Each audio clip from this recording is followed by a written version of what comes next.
Good morning.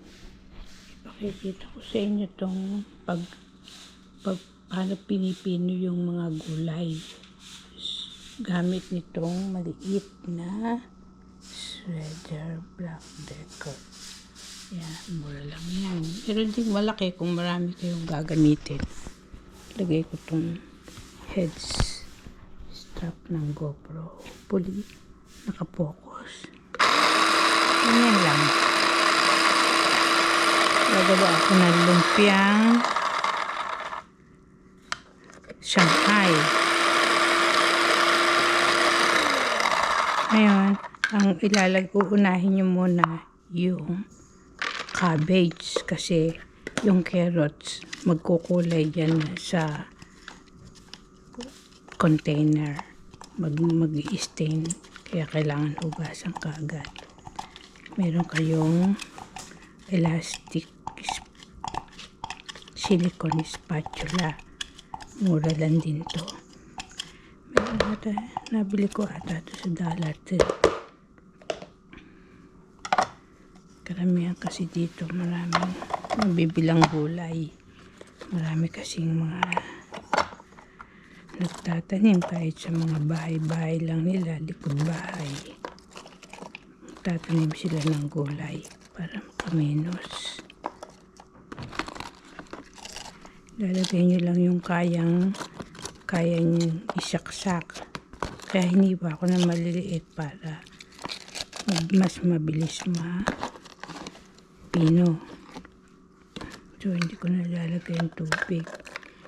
Didiinan nyo lang ganyan, ilalapat nyo. Pagka kasi may mga edad na, hindi na madaling matunaw, kinakain.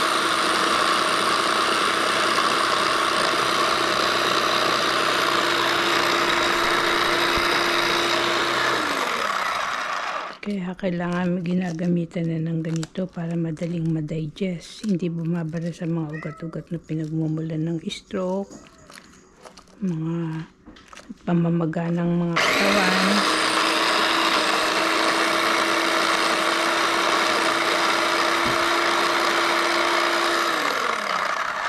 Saka pagliit ng tiyan, kasi pag hindi natutunan kinakain, syempre ang tendency makulob sa tiyan.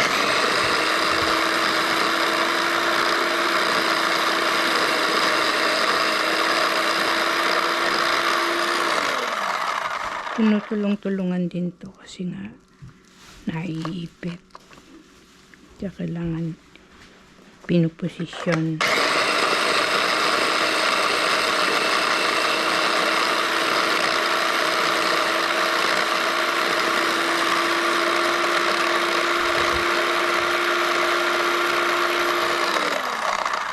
Pagkakasikat nitong pinong-pino, yung mga kinakain nyo na-distribute to all parts of your body, sa lahat ng parte ng katawan nyo.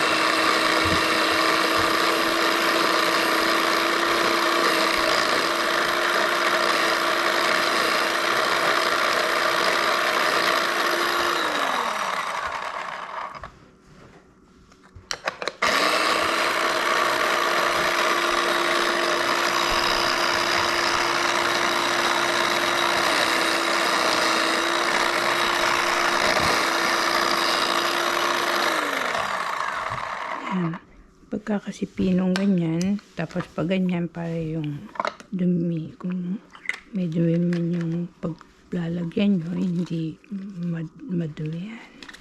Makontaminate, maselan din kasi itong mga hinuhugasan tong gulay kasi may mga pataba yan, mga lupa, galing sa lupa. Lahat ng galing na pagkain sa lupa, hinuhugasan mabuti, hugas din ng kamay, saka yung mga lalagyan. Kasi itong mga lalagyan, pag di nyo hinuhugasang mabuti yan, binabanlawang mabuti, syempre maglalasang sabon. O kaya, pag hindi nadidiinan ng kuskus, may ano yan, kakaroon ng mga ilalagay mo ito. Nagkakaroon siya ng ipoposisyon muna, ilalak bago lalagyan uli. Ito naman, squash kalabasa. Hindi ako naglalagay nagaalis ang balat. Hinugasan ko lang mabuti ang balat kasi masustansya ang balat ng kalabasa, squash. Even the skin is very healthy. Ayan.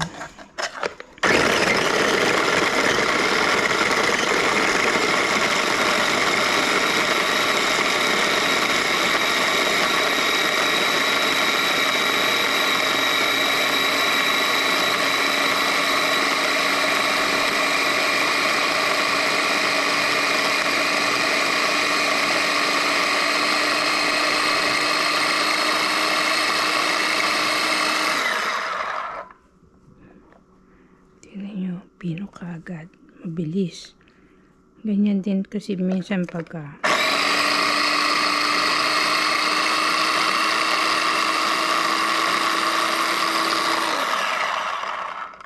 may mga edad na hirap nang humuya, lunok na lang ng lunok, lalo na pag walang ngipin. Kaya may mga sugat-sugat. Mabilis ma-digest. Pagka kasi ang nakakain nyo, mabilis ma-digest, kagaya ng mga gulay, prutas, isda, mabilis ma-digest yan. Karne, matagal. Yan, to, pagka mabilis ma-digest, mabilis ding matunaw. Pag mabilis matunaw, mabilis ang distribution sa buo nyong katawan. Kung may mga sugat kayo, mapananakit, mabilis ding gumaling. Kasi nga, durog. Unlike nung hunguyain nyo pa. Siyempre, dadaan pa sa proseso yon. Matatagalan bago nyo maidumi, maiihi. Unlike ng durog, pag pinapawisan kayo, minsan lumalabas na pawis yun. Kasama na rin yun. Ito naman, mahusay sa mata.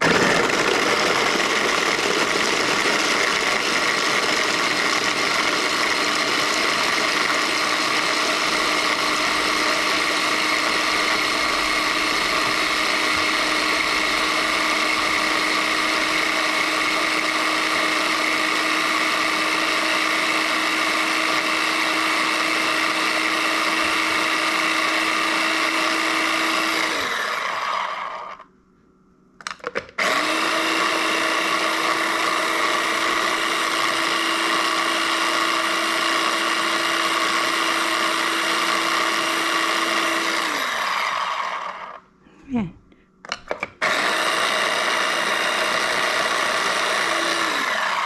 Pag bumibili kayo ng egg roll sa Panda, yan, ganyan lang ang paggawa. Ginagamitan nila ng ganyan para mabilis. Tapos nakukuha na lang sa sweet and sour sauce or masarap na Jupran, sweet and sour chili sauce.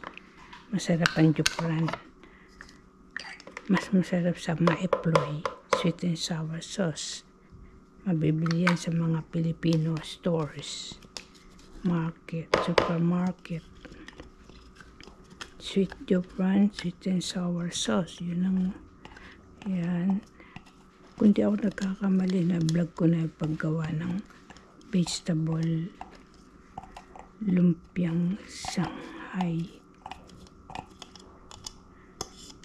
Kaya kung hindi pa kayo nakapag-subscribe, mag-subscribe na kayo para lahat ng mga vlog ko, video vlog ng pagluluto, mapapanood nyo. Maraming ideas doon. Hindi lang pagluluto, kundi mga